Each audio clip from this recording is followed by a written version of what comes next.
যুক্তরাষ্ট্র ও ইরানের মধ্যে চলমান উত্তেজনা নতুন করে উদ্বেগ তৈরি করেছে আন্তর্জাতিক অঙ্গনে।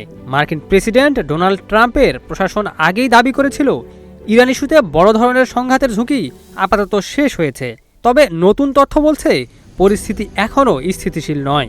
যুক্তরাষ্ট্রের ডেমোক্র্যাট সিনেটর রিচার্ড ব্লুমেনথাল জানিয়েছেন, গোপন ব্রিফিং ও বিভিন্ন সূত্র থেকে তিনি জানতে পেরেছেন যে ইরানের বিরুদ্ধে সম্ভাব্য সামরিক হামলার পরিকল্পনা এখনও সক্রিয় রয়েছে। তিনি সিএনএনকে দেয়া সাক্ষাৎকারে বলেন, এই পরিকল্পনা বাস্তবায়িত হলে তা যুক্তরাষ্ট্রের সেনাদের জন্য বড় ধরনের ঝুঁকি তৈরি করতে পারে এবং হতাহতের আশঙ্কাও রয়েছে।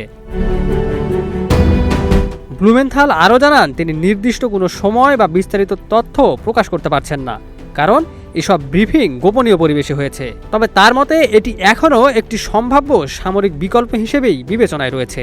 এদিকে জানা গেছে, মার্কিন প্রতিরক্ষা দপ্তর পেন্টাগন ইরান ইস্যুতে নতুন সামরিক পরিকল্পনা নিয়ে কাজ করছে।